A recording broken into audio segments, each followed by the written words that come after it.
It is my intention later in this video to have the Regentone radio working.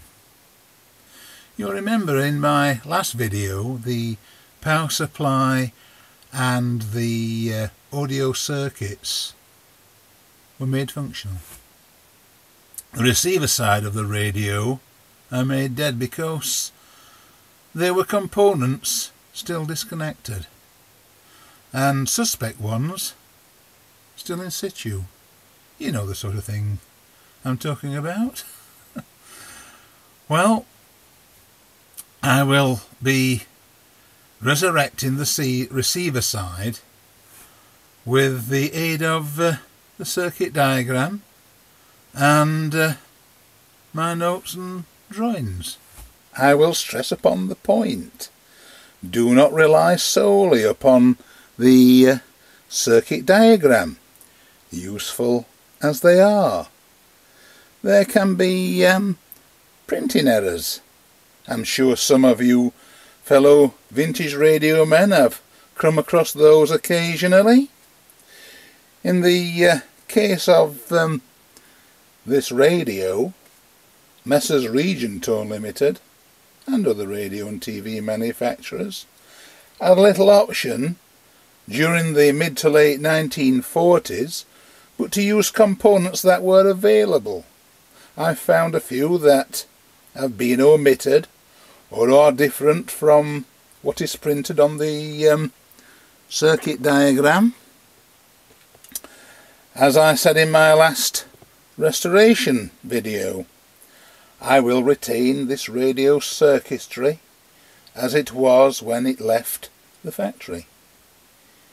It is, therefore, very wise in such circumstances, especially if the chassis has been completely stripped as this one was, to produce sketches and make notes as you go along.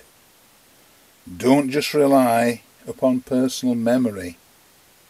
If you're like me, it will be very likely it'll let you down. Once again, produce sketches and make notes. I'm glad that I did. Now I can wire the rest of this radio chassis by cross-referencing my scrappy drawings and horrible little notes with the circuit diagram. I will be back shortly when I've finished reconnecting both IF transformers. Before I go on to reconnect the two IF transformers, I almost forgot to mention that taking photographs of what you are doing or propose to be doing will prove to be very useful. Also, if it helps, produce a few short videos. You can always delete them if you have no further use for them, or if you don't want somebody else to see them. So, you got that? Produce as much as you can to help you with reconstruction and or replacement of whatever it is you're on with. Back to what I was about to do. Reconnect the IF transformers. My scrappy notes and drawings helped me tremendously. Without them, I would not have reconstructed this little lot. What, in 25 minutes?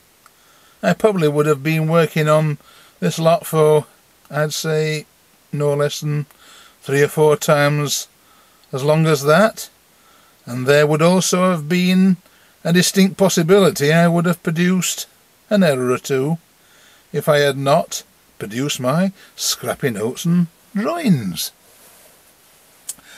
Since I was pacing myself nicely, I went on to replace and reconnect more than I intended before coming back to you. it is not far off the point where I will be plugging into the mains, switching on and tuning into a few stations. It was my intention to refit the dial and its back reflector and fit some new drive cord before the switch on. I'm sounding like I'm about to switch on the civic illuminations, say at Christmas. I don't want this radio to light up the sky along with me like, say, Christmas illuminations. I feel reasonably confident the switch on will be a success, in the sense this radio will not blow up. Who knows? It might even work. Joking aside, always, and I do mean always, check your work thoroughly before testing. There's nothing worse than little to nothing happening, then suddenly an electrolytic capacitor blows up in your face, whilst you are becoming desperate to spot what might be causing 5/5 of sod all to happen. Check, and check again if needs be. I'll finish this bit of soldering round here, and I'll tighten the wave change switch, then I'll come back to you. The 5 valves are now in their respective valve bases. I've polished the top caps with wire wool. They were quite tarnished. I also polished inside the top cap connectors.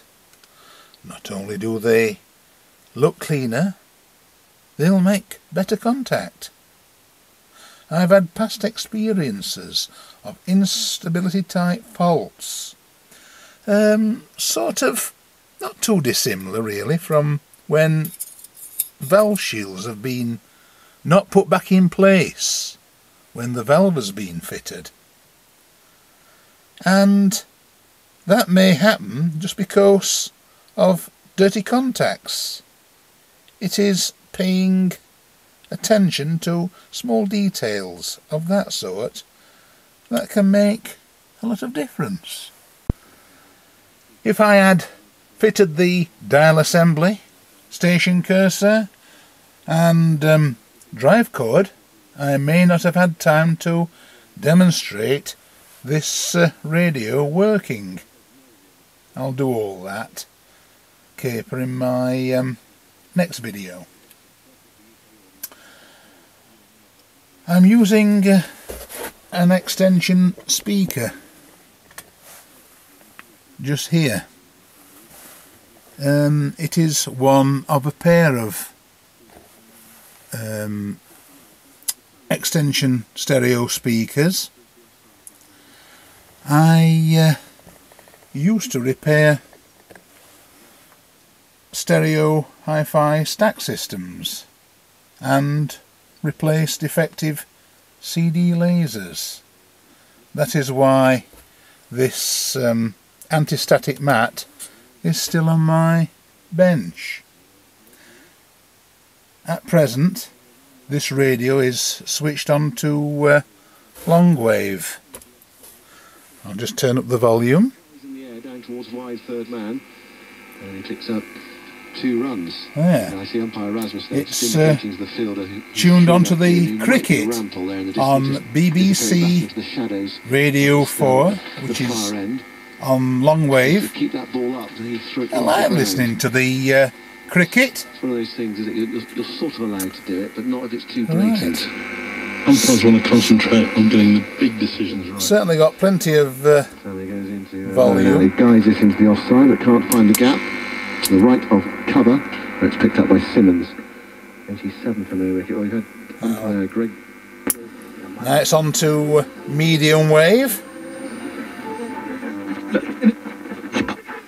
He's said ordinary people were paying the financial price of immigration, with many cities and towns becoming unrecognizable. That sounds like BBC Radio Sheffield.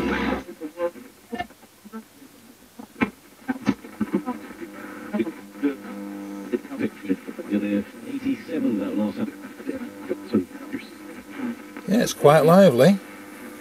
I'll just try it on shortwave.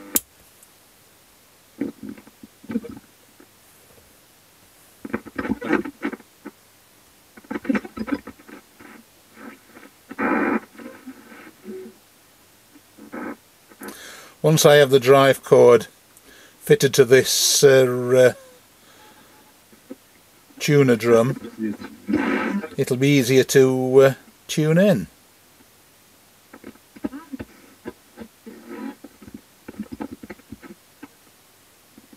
Yeah, quite lively. Of course it will become more livelier as the evening wears on. Right. I shall tune it back to long wave. Of course, there are two balls, one from each end. There's only 25 overs. What can you do? And I shall listen to my beloved cricket. Before I become engrossed in the cricket commentary, I'll complete this production by showing you these multimeter lead accessories. Just here. I found them very useful.